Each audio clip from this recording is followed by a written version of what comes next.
Hey everyone, this is Alex Smith and welcome to knowledge the ambition. स्वागत है आपका English grammar and composition की इस series में, जिसका पार्ट 2 आज हम डिस्कस करेंगे। इससे पहले के सेशन में हमने चैप्टर नंबर 1 को डिस्कस किया था। चैप्टर नंबर 1 का पार्ट 1 जो है वो ऑलरेडी अपलोड हो चुका है, तो वो आपने नहीं देखा है तो उसे जाके आप पहले देख लीजिएगा, क्योंकि एक सीरीज़ में हम चल रहे हैं।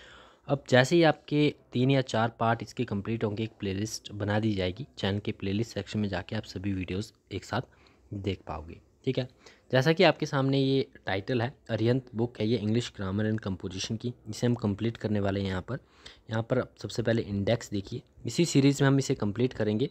आज जो हम चैप्टर डिस्कस करेंगे वो है some basic terms of English, जिसका पार्ट 1 ऑलरेडी हम डिस्कस कर चुके हैं। ठीक है, कुछ एक 25 इंपॉर्टेंट टर्म्स को हम जान चुके हैं। नेक्स्ट 25 के बाद हम शुरुआत करेंगे। चलिए शुरू करते हैं। Some basic terms of English, यहाँ पर आप टर्म्स देख सकते हो, इन सभी को हमने प्रीवियस सेशन में डिस्कस किया हुआ है। आगे बढ़ने से पहले वीडियो को लाइक शेयर और कमेंट ज़रूर कर दें, और जो भी आपके फ्रेंड्स हैं, जो भी आपके ग्रुप्स हैं, उसमें इस वीडियो को शेयर ज़रूर कर देना। और चैनल पर यदि पहली बार जुड़ रहे हो तो चैनल को सब्सक्राइब भी ज़रूर कर लेना। ठीक है, और नोटिफिकेशन बेल ज़रूर ऑन करनी है, ताकि जितने भी आगे के रेगुलर अपडेट्स हैं वो आप तक रेगुलरली पहुँचते रहें। चलिए बात करते हैं हमारी नेक्स्ट इम्पॉर्टेंट टर्म की। टाइप्स ऑफ नाउन हमने देख लिए थे, नाउन के टाइप देख लिए थे कौन कौन से होते हैं। तो 5 प्रकार के नाउन के टाइप हमने देखे थे। नेक्स्ट हमारी टर्म आती है important term, which is the noun case. ये सम इम्पॉर्टेंट टर्म्स है। ठीक है, इंग्लिश ग्रामर पढ़ने से पहले ये टर्म्स आपको पता होनी चाहिए। ठीक है, इनकी डेफिनेशंस भी इम्पॉर्टेंट है। कई बार इन डेफिनेशन से ही आपके कई क्वेश्चंस जो हैं वो सॉल्व हो जाते हैं। नाउन केस क्या होता है? ठीक है, किसी भी वाक्य में नाउन का अन्य शब्दों के साथ संबंध जो है वो नाउन केस कहलाता है। यानी कि एक आपके पास सेंटेंस है, ठीक है, उस सेंटेंस में यदि आपने कोई नाउन यूज़ किया है, तो अदर जो वर्ड है उन अदर वर्ड्स का नाउन के साथ क्या रिलेशनशिप बैठता है। ठीक है, किस तरह से वो बिहेव करता है नाउन, क्या उसका अर्थ निकल कर आता है, वो आपका नाउन केस कहलाता है। यानी कि relationship between a noun and the other words is called the noun case. अब नाउन केस जो है वो कुछ एक टाइप्स के होते हैं, लाइक नॉमिनेटिव केस होता है, फिर पोजेसिव केस होता है, देन ऑब्जेक्टिव केस होता है, नेक्स्ट वन होता है आपका nominative case and case in opposition. तो ये कुछ एक इम्पॉर्टेंट केसेस के बारे में पढ़ लेते हैं कि नाउन केस में कौन कौन सी ये फॉर्म्स हमें देखने को मिलती है। फर्स्ट वन आता है आपका नॉमिनेटिव केस। अब नॉमिनेटिव केस क्या है? तो जब नाउन का प्रयोग किसी वाक्य में सेंटेंस की तरह सब्जेक्ट की तरह होता है, यानी कि एक नाउन को ही हम एज अ सब्जेक्ट, जो सब्जेक्ट है वही आपका नाउन है। ठीक है, नाउन का प्रयोग जो है वो वाक्य में सब्जेक्ट की तरह होता है, तो वो नाउन नॉमिनेटिव केस कहलाता है। अर्थात वाक्य में नाउन जब वर्ब के साथ सब्जेक्ट का कार्य करता है, तो वो नाउन जो है वो नॉमिनेटिव केस में प्रयुक्त होता है। लाइक यहाँ पर एक सेंटेंस दिया है, सेंटेंस यहाँ पर नहीं दिया है, डेफिनेशन आपको सिंपली ध्यान में रखनी है। ठीक है, आगे हम इसके एग्जांपल्स भी देखेंगे। नेक्स्ट आपका टाइप होता है पोजेसिव केस, नाउन केस का। तो जब वाक्य में नाउन जो है वो दूसरे नाउन पर हक या फिर रिलेशन स्थापित करने के लिए प्रयोग होता है, तो नाउन के साथ अपोस्ट्रोफी का प्रयोग किया जाता है, और जिस नाउन के साथ अपोस्ट्रोफी का प्रयोग होता है वह नाउन जो है वो पोजेसिव केस में प्रयुक्त होती है। नेक्स्ट केस आता है आपका ऑब्जेक्टिव केस। जब नाउन का प्रयोग वाक्य में वर्ब के ऑब्जेक्ट की तरह होता है, तो वो नाउन जो है वो ऑब्जेक्टिव केस में प्रयुक्त होता है। यानी कि एक सेंटेंस है, वहाँ पर जो नाउन है वो एज अ ऑब्जेक्ट यूज़ हो रहा है। सिंपल है, एज अ ऑब्जेक्ट जब कोई नाउन यूज़ होता है, तो वो नाउन जो है वो ऑब्जेक्टिव केस में प्रयुक्त होता है। When a noun is used as an object of the verb in a sentence, it is in objective case. तो केस को पहचानना हो तो आपको ये डेफिनेशंस जो है वो याद होनी चाहिए। लाइक फर्स्ट हमने क्या डिस्कस किया, नॉमिनेटिव केस। तो नॉमिनेटिव केस में नाउन का प्रयोग जो है वो सब्जेक्ट की तरह ही होता है, यानी कि जो सब्जेक्ट है वही आपका नाउन है, तो वो नाउन नॉमिनेटिव केस हो गया। देन सेकंड केस में पोजेसिव केस है, तो वहाँ पर जो है आप किसी भी सेंटेंस में देखोगे नाउन जो है वो दूसरे नाउन पर रिलेशन स्थापित करने के लिए प्रयोग होता है। लाइक बात करते हैं राम्स ब्रदर, राम के साथ अपॉस्ट्रोफी एस का यूज़ हो रहा है, तो राम विच is also a non brother, ठीक है, एक रिलेशन का नाम है, ठीक है। देन तो वहाँ पर जो है वो एक नाउन दूसरे नाउन के साथ रिलेशन स्थापित करने के लिए प्रयोग किया जा रहा है, तो वो पोजेसिव केस होता है। देन ऑब्जेक्टिव केस है, तो ऑब्जेक्टिव केस में नाउन जो है इसमें वर्ब के साथ ऑब्जेक्ट की तरह यूज़ होता है नाउन, तो वो आपका ऑब्जेक्टिव केस कहलाता है। नेक्स्ट वन आता है आपका नॉमिनेटिव ऑफ द एड्रेस। अब नॉमिनेटिव ऑफ एड्रेस क्या है, हमने पहले पढ़ा यहाँ पर नॉमिनेटिव केस, अब हम यहाँ पर पढ़ रहे हैं द नॉमिनेटिव ऑफ एड्रेस। जो नाउन किसी व्यक्ति या वस्तु को संबोधित करने के लिए प्रयुक्त होता है, तो वह नॉमिनेटिव ऑफ एड्रेस की तरह प्रयुक्त होता है। यहाँ पर आप एक सेंटेंस पढ़िए, like boys don't make a noise. Second sentence आपका हरीश वेट फॉर मी। अब यहाँ पर क्या आप देख पा रहे हो कि इन वाक्यों में जो बॉयज़ है, फर्स्ट सेंटेंस में बॉयज़ है और सेकंड सेंटेंस में हरीश है।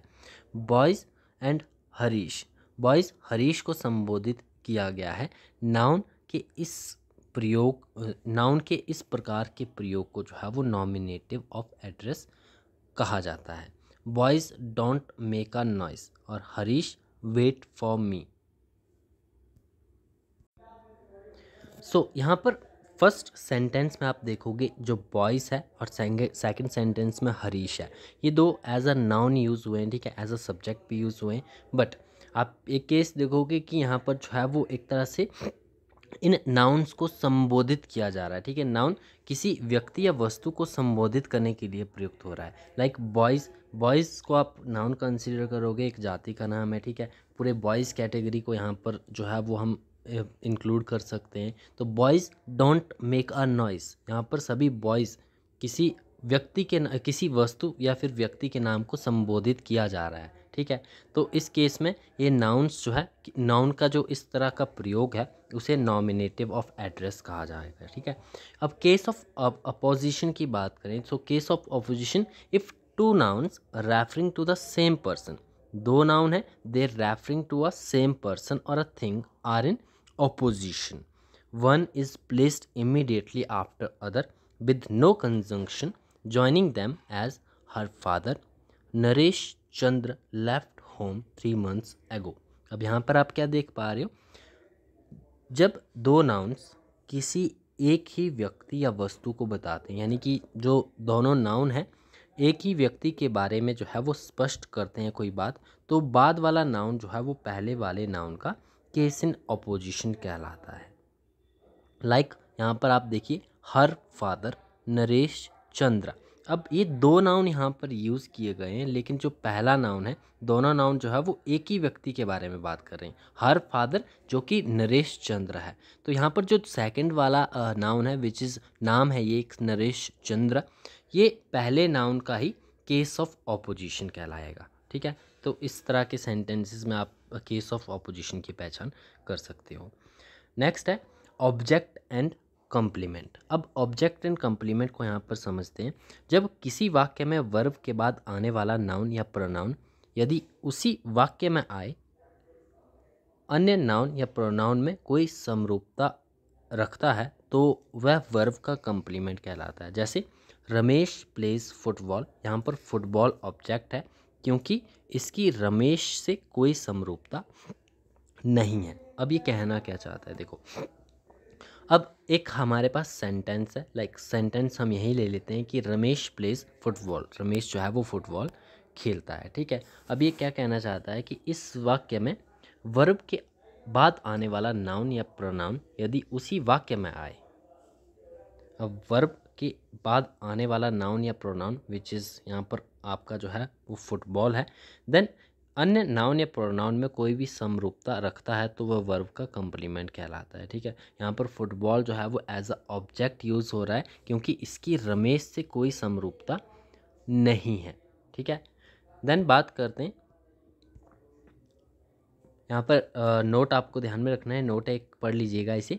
एक्टिव वॉइस से पैसिव वॉइस बनाते समय ऑब्जेक्ट को ही सब्जेक्ट बनाया जाता है। ये जब हम एक्टिव और पैसिव वॉइस पढ़ेंगे तब आपको ये सब कुछ सीखने को मिल जाएगा। सिंपली आपको यहाँ पर डेफिनेशन ध्यान में रखनी है कि एक्टिव वॉइस से पैसिव वॉइस बनाते समय ऑब्जेक्ट को ही सब्जेक्ट बनाया जाता है और कंप्लीमेंट को सब्जेक्ट नहीं बनाया जाता है, ठीक है। इसका अर्थ ये होता है कि जिस वाक्य में ऑब्जेक्ट नहीं है उसका पैसिव नहीं बन सकता। Like Ramesh writes a letter, यहाँ लेटर एक ऑब्जेक्ट है, इसका पैसिव बन सकता है which is a letter is written by Ramesh. लेकिन रमेश इज़ माई फ्रेंड, यहाँ माई फ्रेंड कंप्लीमेंट है, अर्थात माई फ्रेंड जो है यहाँ पर एक ऑब्जेक्ट की तरह यूज़ नहीं किया गया है, अतः पैसिव नहीं बन सकता क्योंकि इस वाक्य का जो है वो कोई भी ऑब्जेक्ट नहीं है। तो सिंपली आपको ध्यान में रखना है जिन वाक्य में कोई भी ऑब्जेक्ट नहीं होता है उनका पैसिव नहीं बन सकता, ठीक है। जिन वाक्यों में कंप्लीमेंट्स का यूज़ होता है, like Ramesh is my friend, अब यहाँ पर आप माई फ्रेंड को एज अ ऑब्जेक्ट कंसिडर नहीं करोगे, माई फ्रेंड यूज़ होगा एज अ कंप्लीमेंट। अब कंप्लीमेंट के बारे में हमने फर्स्ट सेशन में जो है वो डिटेल में जाना है, ठीक है। आप उस वीडियो में जान पाओगे कि कंप्लीमेंट क्या है, किस तरह से यूज़ होते हैं। सेकंड हम नेक्स्ट हमारी टर्म आती है विच इज़ डेटरमाइनर्स एंड एडजेक्टिव। अब डेटरमाइनर्स एंड एडजेक्टिव क्या होते हैं? सो ट्रेडिशनल ग्रामर में डेटरमाइनर्स को जो है वो एडजेक्टिव से अलग नहीं किया गया है। डेटरमाइनर्स एडजेक्टिव का ही भाग है। डेटरमाइनर्स के रूप में परिवर्तन नहीं होता है, जैसे a, an, the, some, all, much, both, few, whole etcetera. इनमें कोई सफिक्स या प्रीफिक्स जोड़कर कोई परिवर्तन नहीं किया जा सकता। जबकि जो एडजेक्टिव होते हैं इनके रूप में परिवर्तन संभव है। जैसे कि एडजेक्टिव है आपका ब्लैक, तो ब्लैक के साथ जो है वो सफिक्स या प्रीफिक्स लगाकर इसे ब्लैकिश किया गया है। ब्लैकनेस, गुड का गुडनेस कर दिया है, फास्ट, फास्ट को फास्टर कर दिया है, फास्टेस्ट कर दिया है, ठीक है, सुपरलेटिव बना दिया है। तो यहाँ पर सफिक्स और प्रीफिक्स को जोड़ा जा सकता है। तो यही डिफरेंस होता है डेटरमाइनर्स और एडजेक्टिव में। डेटरमाइनर्स आप जब देखोगे तो डेटरमाइनर्स में जो है वो सफिक्स या प्रीफिक्स को जोड़कर कोई भी परिवर्तन नहीं किया जा सकता। लाइक डेटरमाइनर्स कौन से होंगे? A, an, the, some, all, much, both, few, whole etcetera. इस तरह की जो है इनमें आप सफिक्स या प्रीफिक्स जोड़कर जो है चेंजेस नहीं ला सकते हो। जबकि जो एडजेक्टिव्स हैं उनमें सफिक्स या प्रीफिक्स लगाकर जो है वो अनदर वर्ड क्रिएट किया जा सकता है। लाइक ब्लैक का ब्लैकिश, ब्लैकनेस, गुड का गुडनेस, फास्ट का फास्टर, फास्टेस्ट, इस तरह के अदर वर्ड्स बनेंगे, ठीक है। नेक्स्ट आपकी टर्म है सिंथेसिस।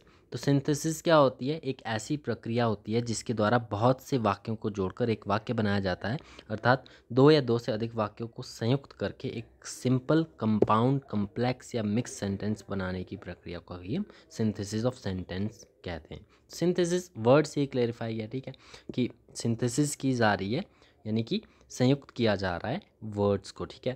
देन बात है एनालिसिस। तो एनालिसिस एनालाइज करना, इसका अर्थ यही है, ठीक है, वाक्य में विद्यमान क्लाउजेस की पहचान करना, जिस एवं वाक्य किस प्रकार का है इसकी जांच करना, और वाक्य में ये जानना कि कौन सी clause principal, coordinate, subordinate clause हैं।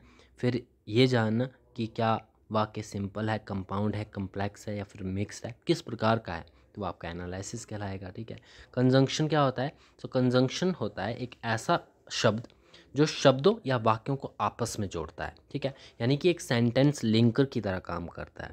तो दो सेंटेंसेस को अगर जोड़ना तो बीच में जिस तरह के वर्ड्स यूज़ होते हैं वो आपके कंजंक्शन कहलाते हैं, ठीक है। Like a conjunction is a word that joints words और सेंटेंसेस। तो यहाँ पर भी एक कंजंक्शन का यूज़ हुआ है विच इज़ और। A conjunction is a joiner, एक जॉइनर होता है, a word that connects parts of sentences, sentences के पार्ट्स को कनेक्ट कर देता है ये शॉर्ट वर्ड, ठीक है। तो वो आपका कंजंक्शन कहलाता है। कंजंक्शन भी कई प्रकार की होती हैं। पहली होती है आपकी कोऑर्डिनेटिंग कंजंक्शन। ये कंजंक्शन जो है वो दो समान रैंक के सेंटेंस या वर्ड्स को जोड़ते हैं, अर्थात इस तरह के जो मुख्य कंजंक्शंस हैं वो है आपके फॉर, एंड, नॉर, बट, और, येट, सो। ये जो है कोऑर्डिनेटिंग कंजंक्शन कहलाते हैं। क्यों? क्योंकि ये दो समान रैंक के सेंटेंस या वर्ड्स को जोड़ते हैं। दूसरा आता है आपका सब ऑर्डिनेटिंग कंजंक्शंस।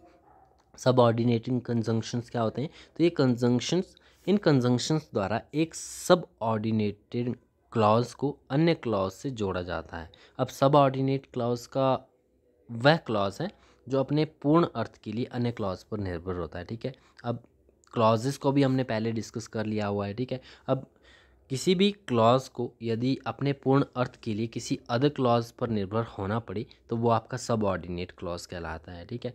और ये कंजंक्शंस जो है, जो आपकी सबऑर्डिनेटिंग कंजंक्शंस होते हैं, इनके द्वारा सब ऑर्डिनेटेड क्लॉज को ही अन्य क्लॉज से जोड़ा जाता है। फॉर एग्जांपल यहाँ पर है after, all though, as if, as long as though, because, before, even, even though, if only, in order that, now that, once, rather than, since, so that, then, that, though, etc. इस सारे जो हैं आपके सब ऑर्डिनेटिंग conjunctions कहलाते हैं। Third one आता है आपका कोरिलेटिव कंजंक्शंस। जो कंजंक्शंस पेयर्स में प्रयोग किए जाते हैं उन्हें कोरिलेटिव कंजंक्शंस कहलाते हैं। Like either or, neither nor, both and, whether or, not only but also, ये ऐसे कंजंक्शंस हैं जो हमेशा ही पेयर में यूज़ होते हैं, तो आपके कोरिलेटिव कंजंक्शंस कहलाते हैं, ठीक है। ये सिंपल है, ध्यान रखना है इसी तरह से। आपको यहाँ पर एक नोट है, आपको ध्यान में रखना है, जो आपके कोरिलेटिव कंजंक्शंस होते हैं they are always used in pairs, ठीक है। कभी भी पेयर के बिना ये यूज़ नहीं होते हैं। They join the similar elements and when joining the singular and plural objects the object closest to the verb determines whether the verb is singular or plural. Next आपकी टर्म है adverb. Adverb क्या होते हैं? तो ये वाक्य में एक ऐसा शब्द होता है जो वर्ब या एडजेक्टिव या फिर अन्य एडवर्ब या एडवर्बियल फ्रेज की विशेषता प्रदान करता है, संशोधित करता है, यानी उसके अर्थ में कुछ वृद्धि या परिवर्तन करता है, ठीक है। यानी एडवर्ब जो है एक ऐसा वर्ड होगा किसी भी सेंटेंस में जो कि मॉडिफाई कर देगा वर्ब के मीनिंग को, ठीक है। वर्ब हो, एडजेक्टिव हो या फिर कोई अनदर एडवर्ब हो या फिर एडवर्बियल फ्रेज हो, उसके मीनिंग को मॉडिफाई करेगा, ठीक है। उसके अर्थ में कुछ ना कुछ वृद्धि या परिवर्तन ला देगा वर्ड वो, तो वो आपका एडवर्ब कहलाता है, ठीक है। नेक्स्ट आपकी इंपॉर्टेंट टर्म है प्रोनाउन। जैसे कि नाउन हमने पढ़ा, तो जो शब्द नाउन की जगह प्रयुक्त होते हैं उन्हें प्रोनाउन कहते हैं, ठीक है। जनरली बट नॉट ऑलवेज, ऐसा ऑलवेज हमेशा नहीं होता है। Pronouns stand for pro plus noun और refer to a noun and individual और इंडिविजुअल्स और थिंग और things whose identity is made clear earlier in the text. So pronoun, noun की जगह प्रयुक्त होने वाले जो वर्ड्स होते हैं वो प्रोनाउन कहलाते हैं। प्रेपोजिशन, प्रेपोजिशन क्या होती है? तो वाक्य में एक ऐसे शब्द जो सामान्यतः नाउन या प्रोनाउन के पूर्व में प्रयुक्त होते हैं, ठीक है।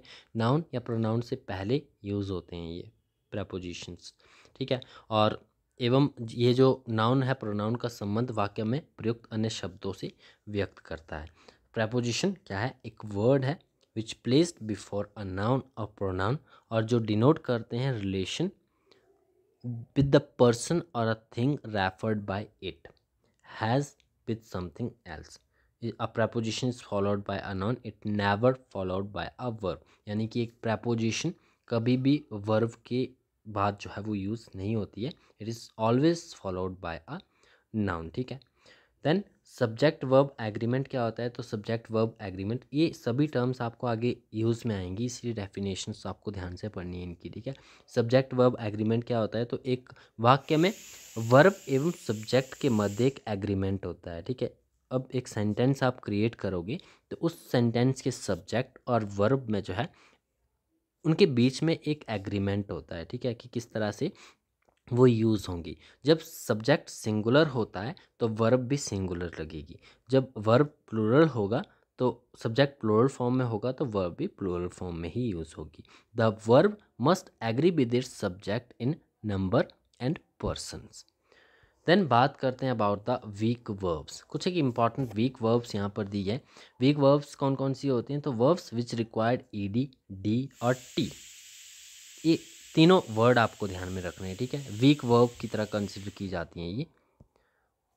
वैसे तो डायरेक्टली एग्जाम में नहीं पूछा जाता, लेकिन फिर भी आपको ध्यान में रखना है जिन वर्ब को रिक्वायरमेंट होती है ईडी की, डायरेक्ट डी की और टी की, to be added to the present tense to form the past indefinite are called the weak verbs. Like यहाँ पर प्रेजेंट टेंस में सेल है, तो सेल को जो है वो पास्ट टेंस में जो है वो कन्वर्ट करने के लिए आपको डी की आवश्यकता यहाँ पर पड़ रही है। लाइक सेल का सोल्ड हो गया, बर्न का बर्नट हो गया, थिंक का थॉट हो गया, लैंड का लैंड हो गया, ठीक है।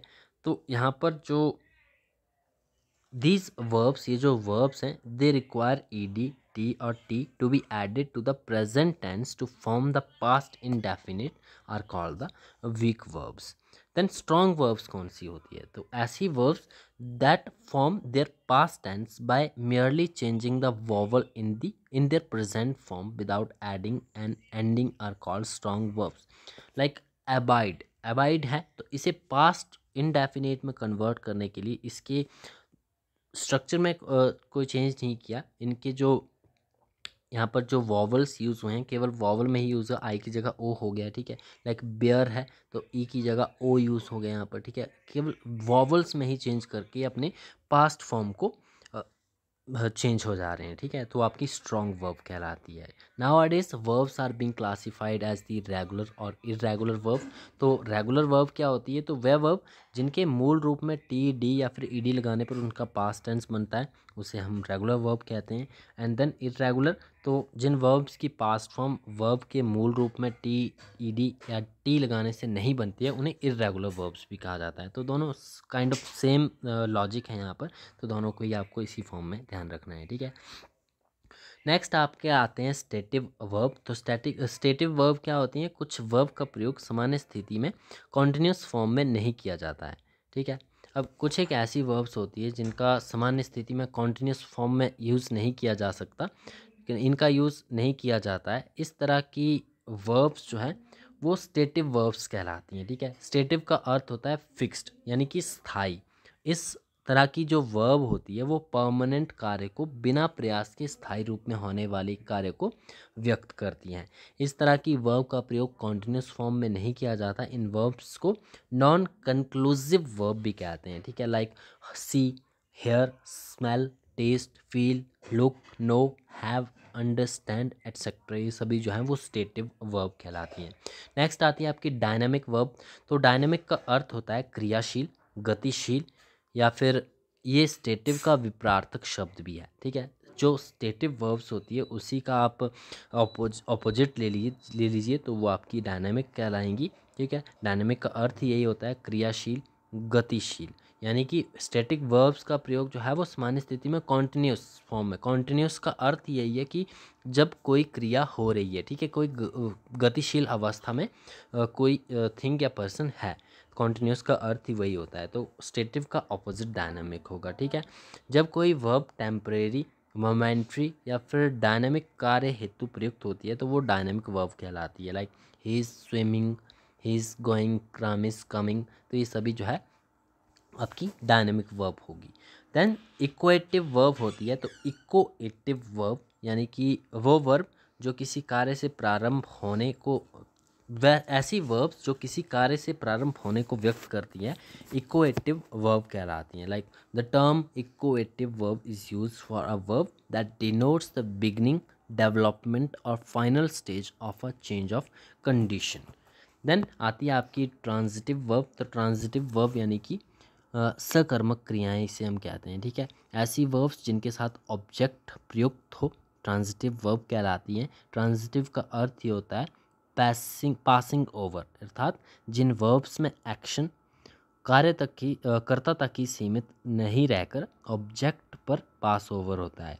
Like Ramesh hits a ball, Ramesh ने कुछ किया उसका इफेक्ट बॉल पर पड़ा है, ठीक है, उसने हिट किया बॉल को।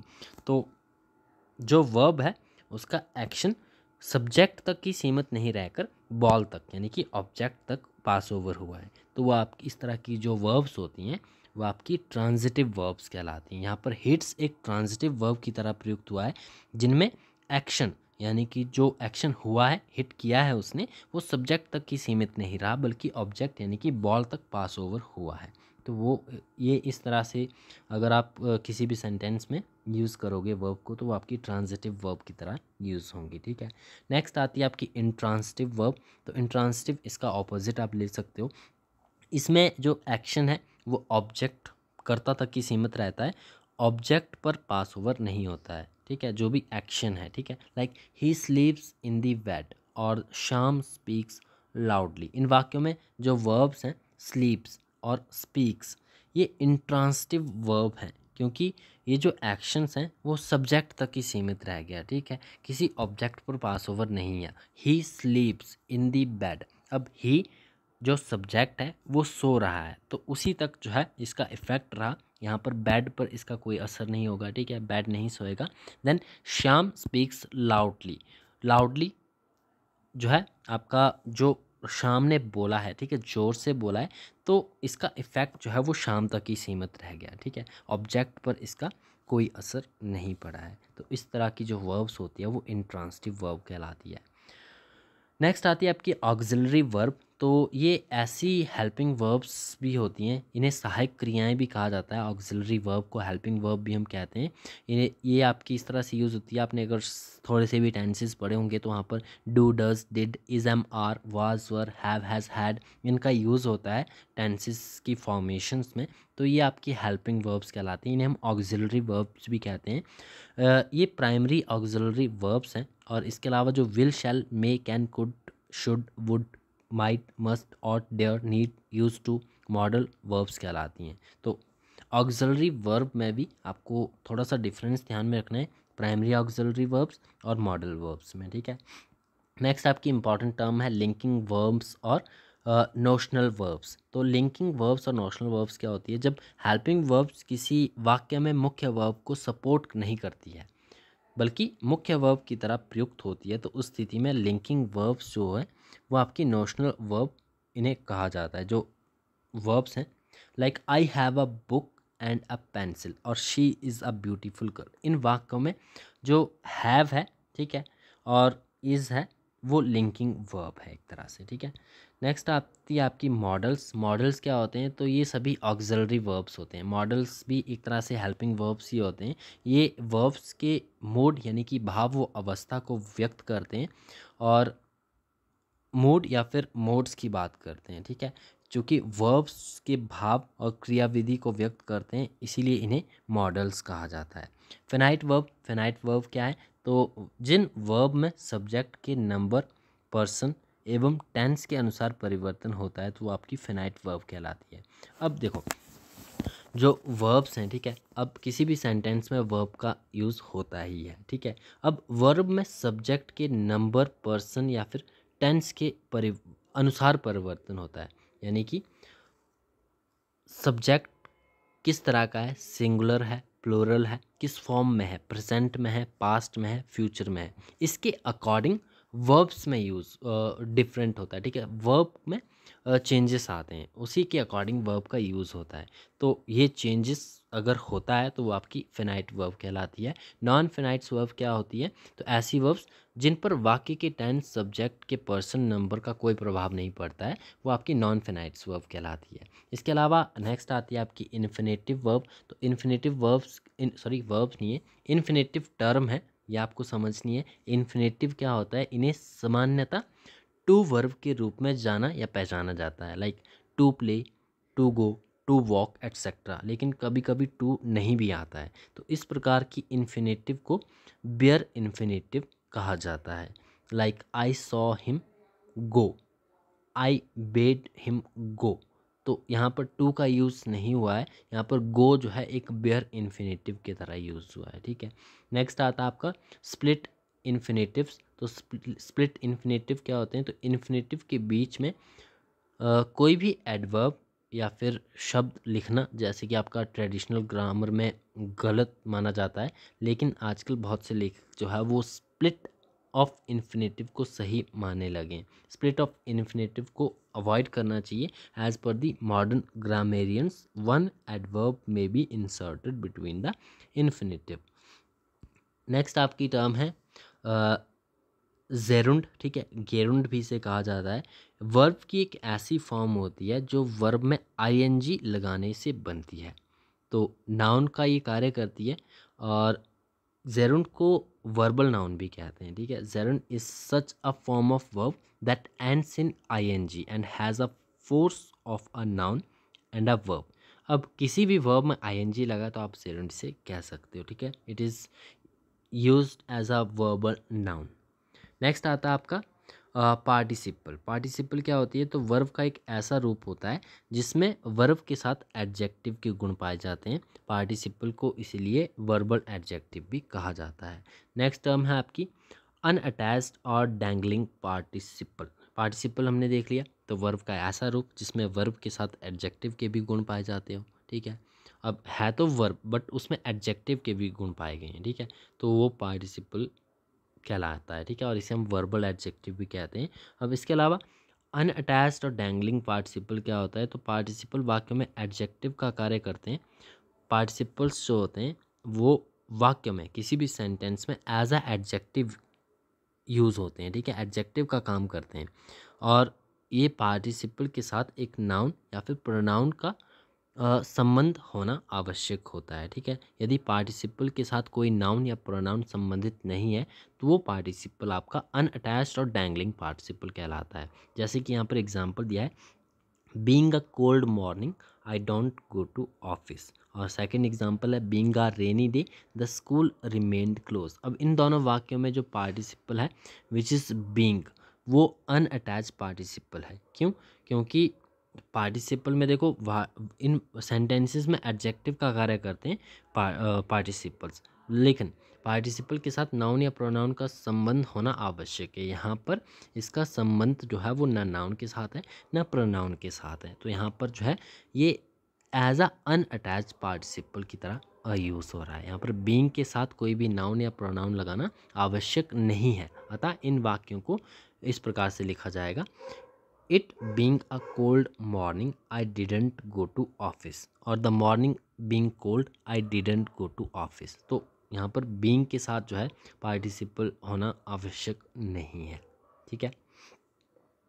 नेक्स्ट है इन्वर्जन। तो इन्वर्जन क्या होता है, तो अफर्मेटिव वाक्यों में स्ट्रक्चर सामान्यतः किस प्रकार का होता है, subject plus verb plus object होता है। ये भी आगे हम सेंटेंस फॉर्मेशन में पढ़ेंगे, लेकिन आपको यहाँ पर सिंपली ध्यान में रखना है, इन्वर्जन को हम समझ रहे हैं तो वर्ब का प्रयोग जो है वो सब्जेक्ट के बाद किया जाता है, लेकिन इंटेरोगेटिव वाक्य में सामान्यतः वर्ब का प्रयोग सब्जेक्ट से पूर्व निम्न प्रकार से होता है, जैसे कि verb plus subject plus object, ठीक है। अब यहाँ पर इंटेरोगेटिव वाक्यों में अतिरिक्त बहुत से एडवर्ब या फिर एडवर्बियल एक्सप्रेशन का भी यूज़ होता है, तब जब क्लॉज की प्रारंभ में होता है तो वर्ब सब्जेक्ट से पहले आती है, ठीक है। और इन वाक्यों में वर्ब का सब्जेक्ट से पहले आना जो है वो इन्वर्जन कहलाता है। देखो फिर से इसे समझिए, नॉर्मली अफर्मेटिव सेंटेंस में सब्जेक्ट आता है पहले, फिर वर्ब आती है, फिर ऑब्जेक्ट आता है। अब वर्ब का प्रयोग हमेशा सब्जेक्ट के बाद किया जाता है, लेकिन जब इंटेरोगेटिव सेंटेंस होता है यानी कि प्रश्नवाचक वाक्य होता है तो वहाँ पर सामान्यतः वर्ब का प्रयोग जो है वो सब्जेक्ट से पहले ही कर लिया जाता है, ठीक है। लाइक यहाँ पर सबसे पहले हम इंटेरोगेटिव वर्ड का यूज़ करते हैं, फिर वर्ब का यूज़ करते हैं, फिर सब्जेक्ट लगता है, देन ऑब्जेक्ट लगता है।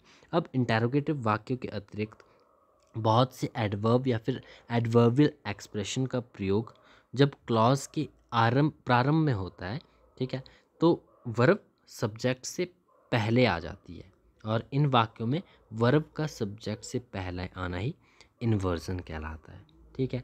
देन नेक्स्ट हम बात करते हैं अबाउट द सिनोनिम। तो सिनोनिम सिंपली आपको पता है वर्ड और एक्सप्रेशन जो कि सेम मीनिंग दे अपने, ठीक है, अनदर वर्ड का सेम एक्सप्रेशन दे। एंटोनिम जो ऑपोजिट मीनिंग दे।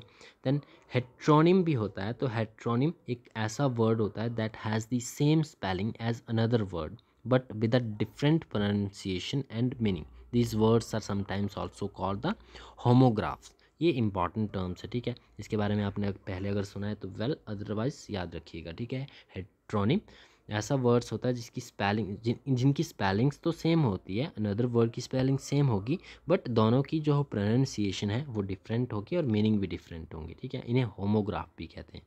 अगला आता है आपका ऑटोग्राम। ऑटोग्राम क्या होता है, एक सेल्फ रेफरेंसिंग सेंटेंस होता है।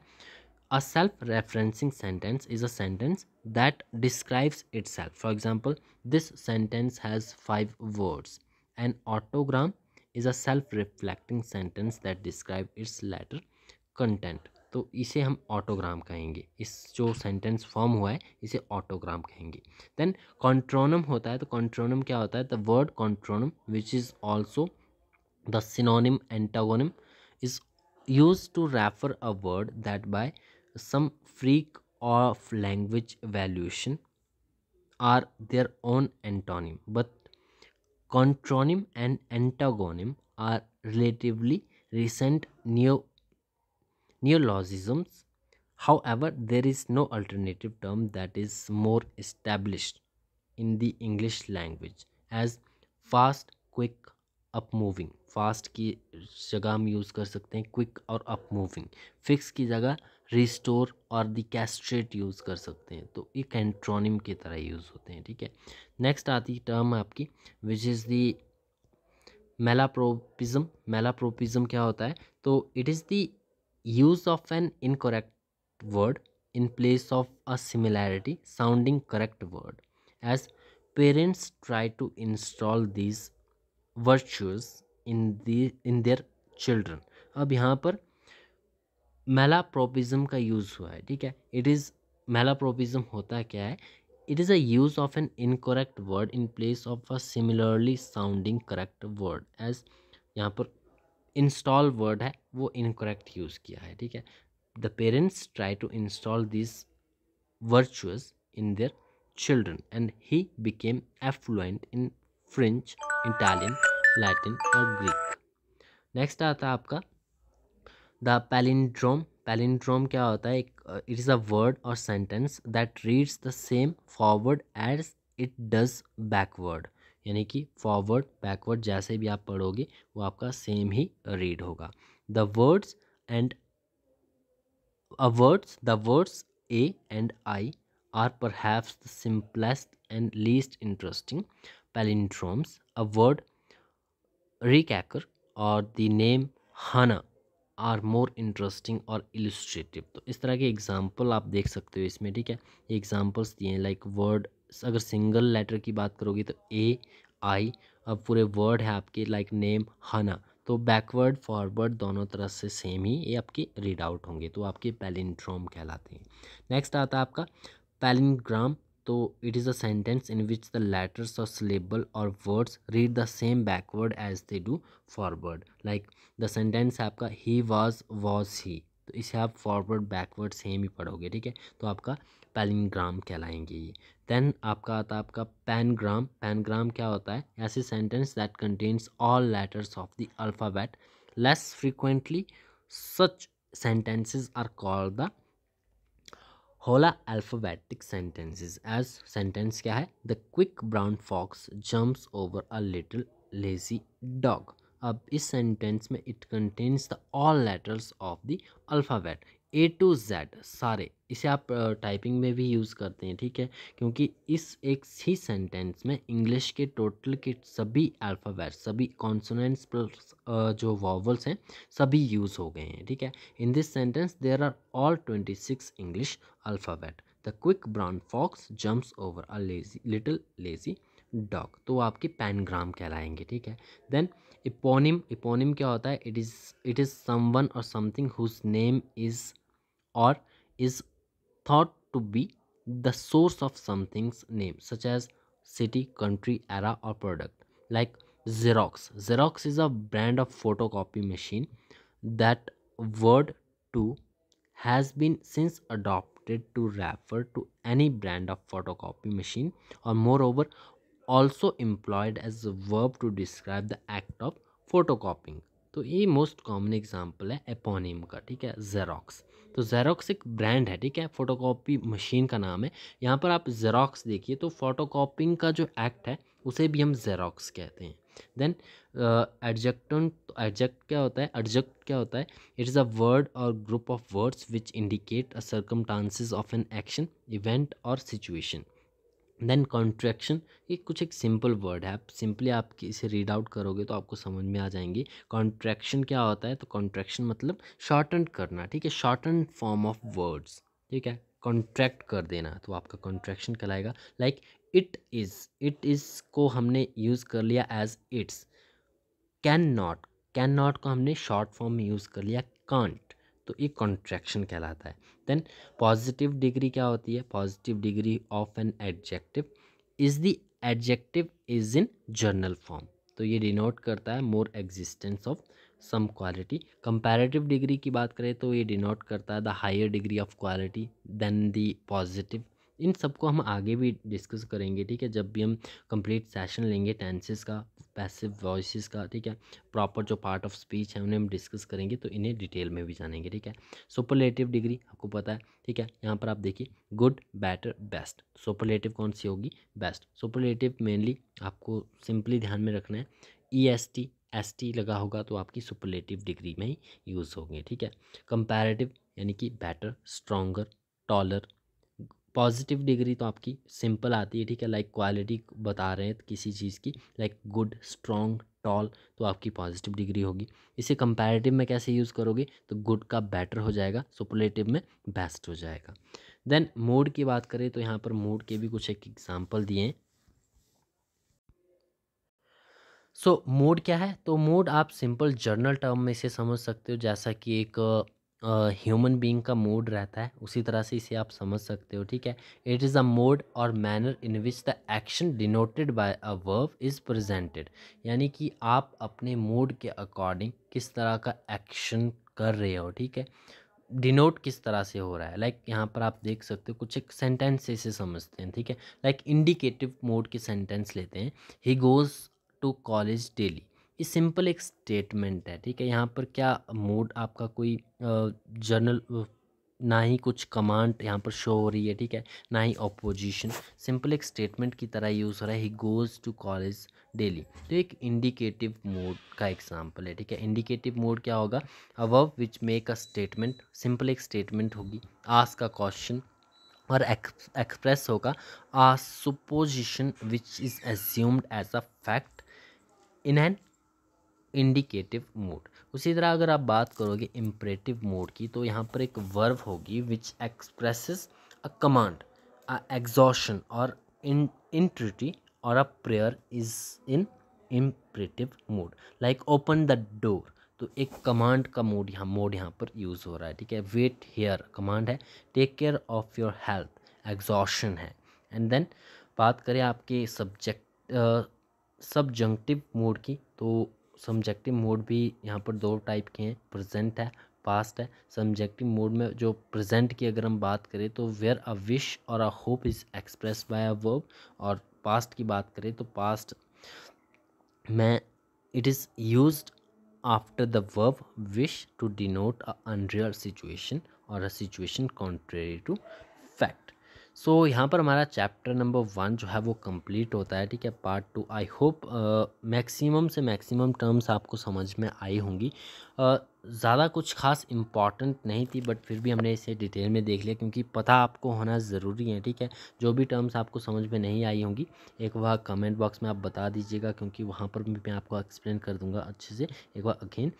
और इसी के साथ इस चैप्टर को यहीं पर एंड करते हैं। नेक्स्ट सेशन में हम नेक्स्ट चैप्टर को डिस्कस करेंगे which is know the English fundamentals. English के कुछ एक इम्पॉर्टेंट फंडामेंटल्स देखेंगे, ठीक है। सिंपल है, कुछ एक एग्जाम्पल के पर्सपेक्टिव से ज़्यादा कुछ इंपॉर्टेंट है नहीं, तो सिंगल ही सेशन में हम इसे देख लेंगे। मिलते हैं नेक्स्ट सेशन में। Thanks for watching.